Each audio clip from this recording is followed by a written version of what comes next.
Good evening, it's 8 o'clock. The top headlines tonight. Well, colleges open in Karnataka, but once again, many Muslim girls return from colleges because they're told to remove their hijab. Girls say this is their identity and then they go home. In court, the girls' lawyers argue if ghungat and crucifix is allowed, why not hijab? Why are girls of one religion being targeted? In UP's Ghaziabad, a lathi charge against women protesters who were fighting for the right to wear hijab. The Prime Minister's bhajans at a Delhi temple and the Gandhis serve langar in Varanasi. An eye on Punjab elections as Dalit Saint Ravidas' anniversary is celebrated today. Faith politics. Also controversy over the Chief Minister's UP Bihar Delhi Bhaiya's remarks and Kejriwal attacked by ex-AAP leader Kumar Vishwas. Withdraw or amend COVID restrictions, the centre writes to states today. Cases declining, amend restrictions accordingly. This as India's capital still has a night curfew. Philanthropy at its best, a 425 crore postgraduate medical school and hospital to come up at the India Institute of Sciences in Bangalore. This will be for scientist physicians. Meet the philanthropists behind this on the 8 o'clock news tonight.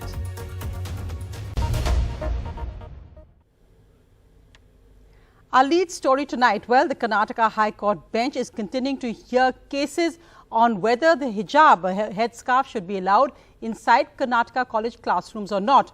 Today, the lawyer arguing for the girl who has gone to court, a young Muslim girl, has said that why is it that hundreds of religious symbols are allowed? Why is the government picking on hijab? The Chief Justice said we've taken notice of this, but it doesn't permit intervention against pro-hijab petitions yet. The Karnataka government now gets 2 days to file its objections. The petitioner's lawyer argued today that girls with bindis or bangles or the crucifix are not sent out of classrooms. Why are only hijab-wearing girls sent out? The lawyer for those who are arguing for the hijab says we are not permitted, we have not been heard, but we are being punished straight away by girls being stopped in classrooms. The Chief Justice said that you are saying Article 15 prohibits discrimination on the basis of religion, but this is saying wearing of the headdress of all religions is banned. The petitioner's lawyer said hijab is worn only by Muslims, ghungats are permitted, bangles are permitted. But meanwhile, there's another fallout that is happening of this. Today, colleges opened across Karnataka, but as many young girls who came to college today wearing their hijabs were told they had to take it off, they chose to go home instead. Some missing exams, others missing classes already. When education of minority women is behind in other statistics, what actually happens if girls go home instead? A few weeks ago, colleges allowed hijab-clad students into class. Today, as they reopened after last week's protests, many colleges blocked them, citing the High Court's interim order disallowing all religious clothing inside institutions.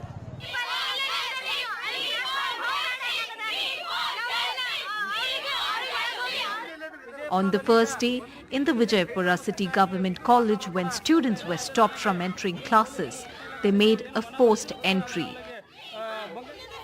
arguing with the college administration.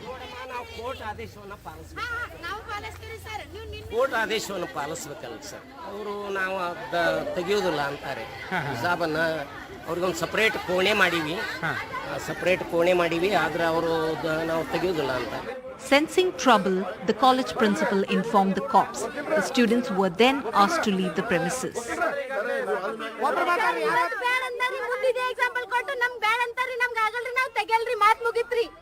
The same played out in other colleges. Around 40 students at the Empress School in Tumkuru district in burqa and hijabs were stopped by the teachers. The Empress High School in Tumkuru district of Karnataka had earlier allowed the students to wear the hijab and attend classes, but now they say they are enforcing the High Court's interim order. Tension at DVS Pre-University College in Shivamogga district after 30 students were denied entry.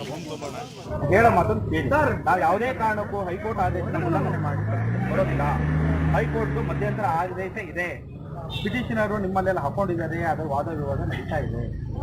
High court ಆದೇಶನ ಉಲ್ಲಂಘನೆ ಮಾಡಿ ನೀವು ಹೋಗುವುದಿಲ್ಲ. Around 30 students walked out of the college when they were asked to remove the hijabs.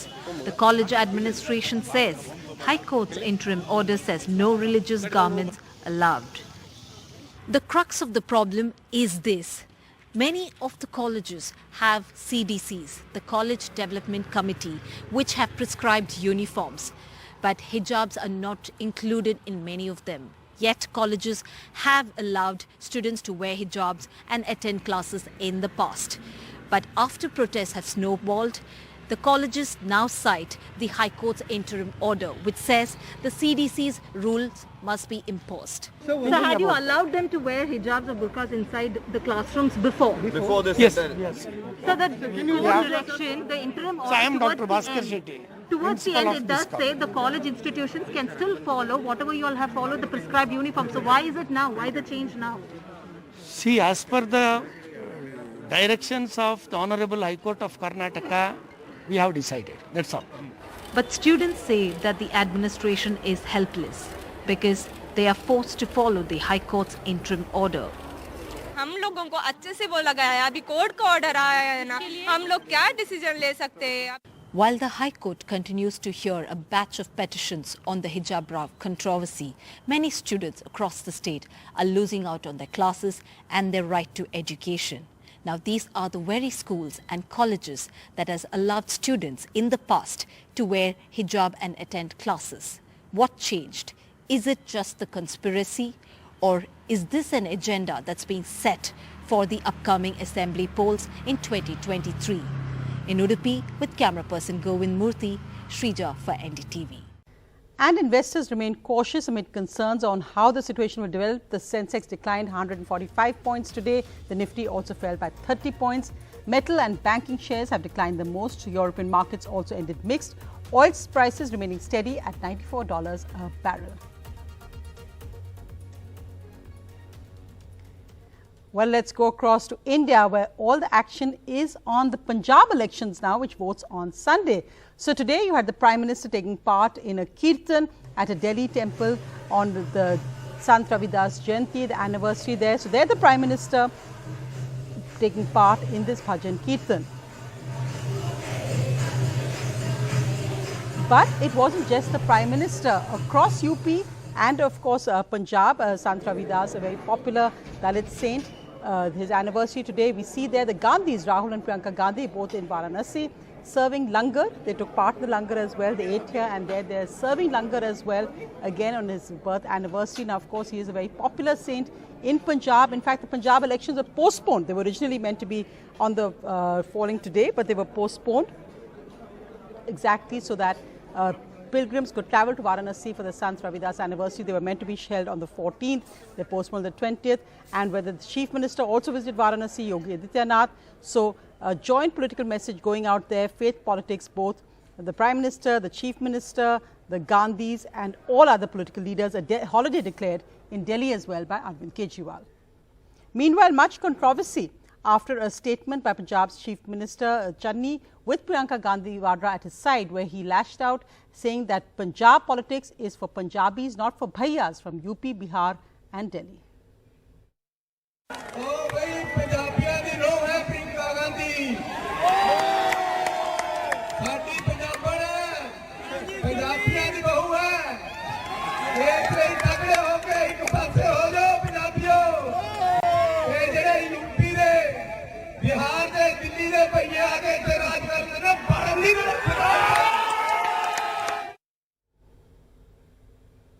Arvind Kejriwal responding strongly to that, and various BJP ministers also tweeting out against that statement, making the point that Priyanka Gandhi Vadra, of course, leading the Congress in Uttar Pradesh, and how can she clap when a remark is made against UP bhaiyas? ये बहुत शर्म की बात है कि किसी भी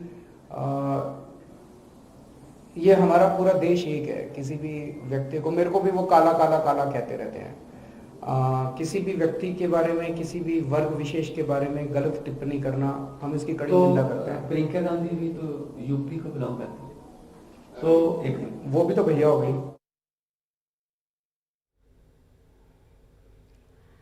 And of course, other big controversy is about the ex-AAP leader Kumar Vishwas, who today alleged that the Punjab Chief Minister had made statements against India. AAP has lashed out strongly, saying that they will take legal action against Kumar Vishwas, but both the BJP and the Congress are using that statement by Kumar Vishwas against Arvind Kejriwal. Meanwhile, the other big headline, the centre has written to states against COVID restrictions. So remember, about a month ago, the centre was writing saying that raise COVID restrictions. Now they've said amended. Cases are declining, amend restrictions accordingly or remove them. Remember, this is at a time when India's capital, Delhi, still has a night curfew.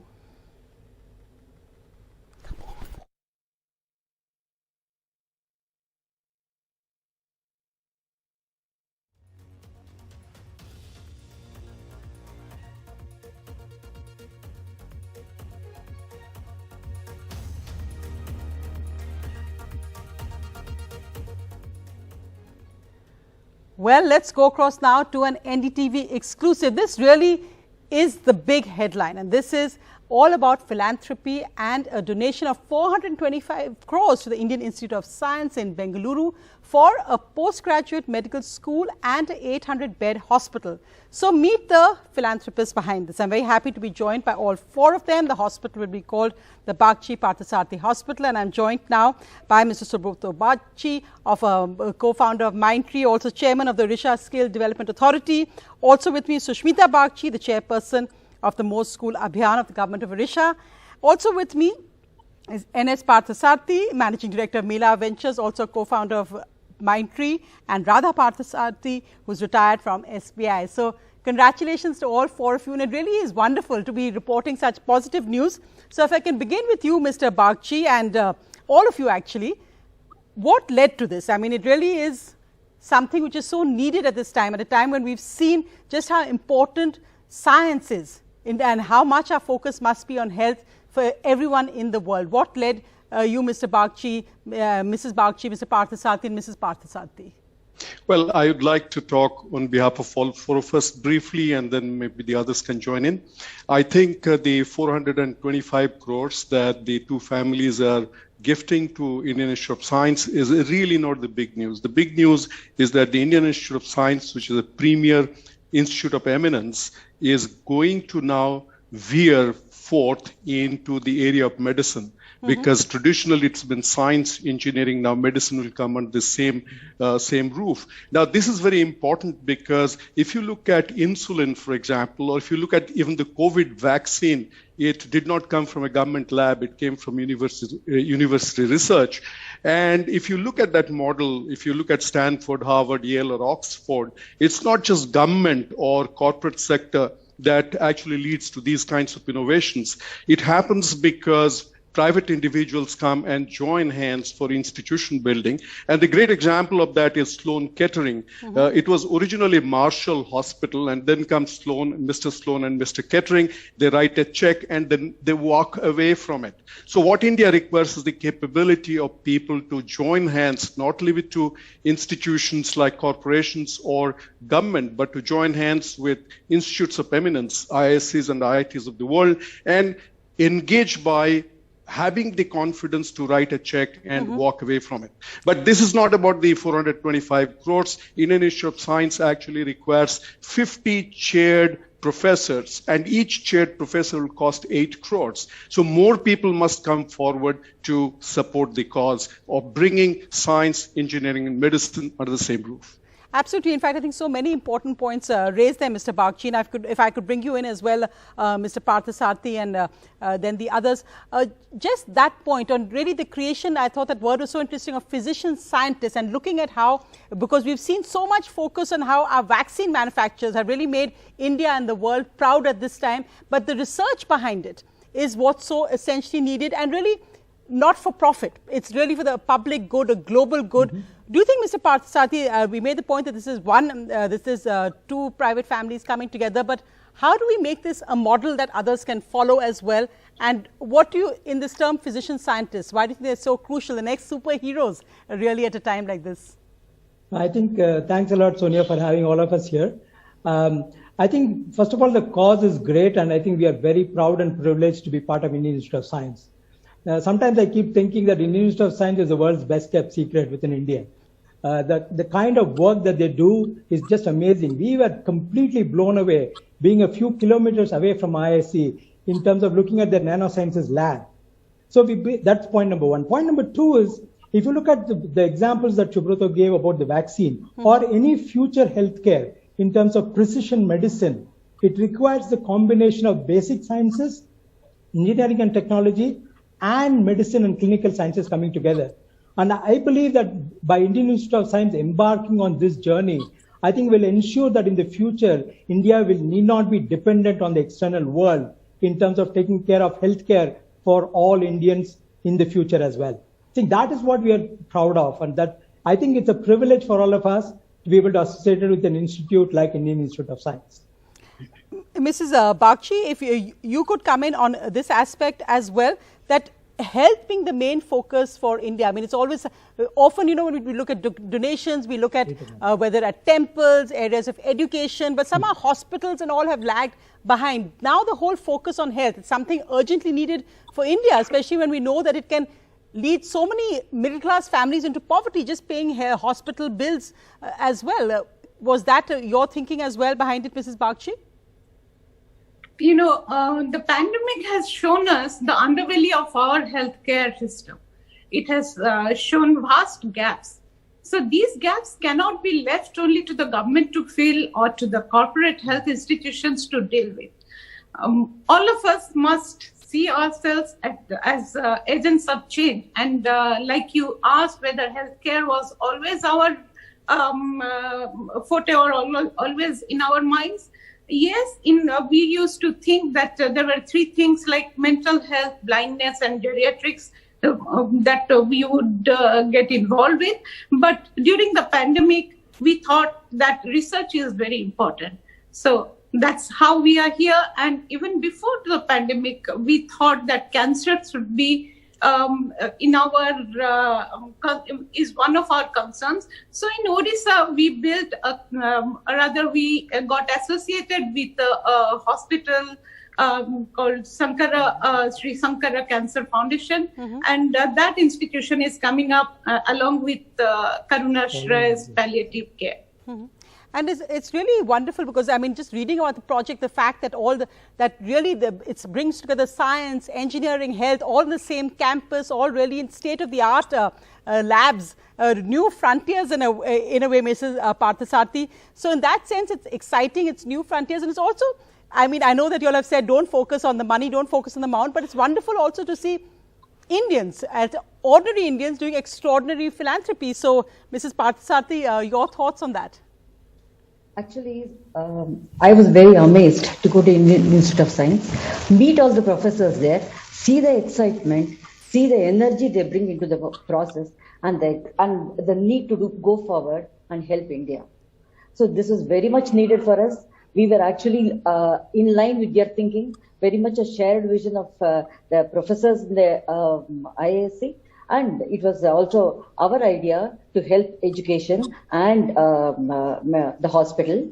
And when it could be combined together and come in at one place, nothing like it.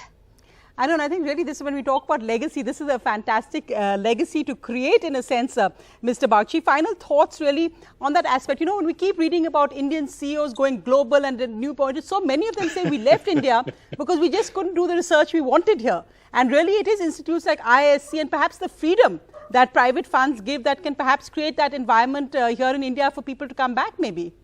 Yeah, absolutely. You know, a couple of points you make, actually 3 points you made. One is in the beginning you talk about middle class becoming bankrupt, and it's so true. But what about the bottom of the pyramid? You know, we need to think about not just 6 billion on the planet, but the next 6 billion, as the ISC professors keep saying. We have to actually seed research and innovation so that the planet is safe. You know, what did COVID teach us? COVID taught us that the virus does not see nations. The virus does not see how much money you have. The virus leads you to a ventilator. The ventilator doesn't care what's your Aadhaar card number. So here is a virus that is actually a wake-up call for everybody to say that we have to put all our forces together so that we do not actually suffer the way that we suffered, and particularly the poor people suffered.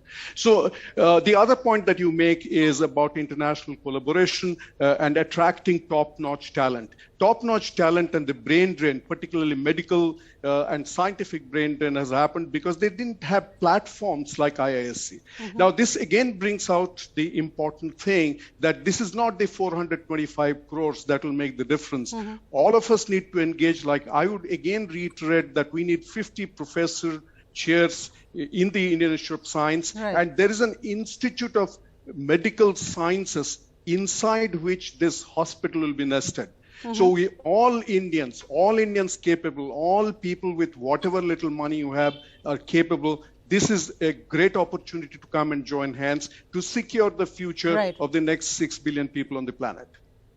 Right, Mr. Bagchi, Mrs. Bagchi, Mr. Parthasathy and Mrs. Parthasathy, it's really fantastic, as I said, to speak to Indians doing extraordinary work. Thank you so much for joining me tonight and really putting the focus on IISc and its brilliant work that's being done and will be done, we hope, with this project. Thank you so much. Thank you. Thank you.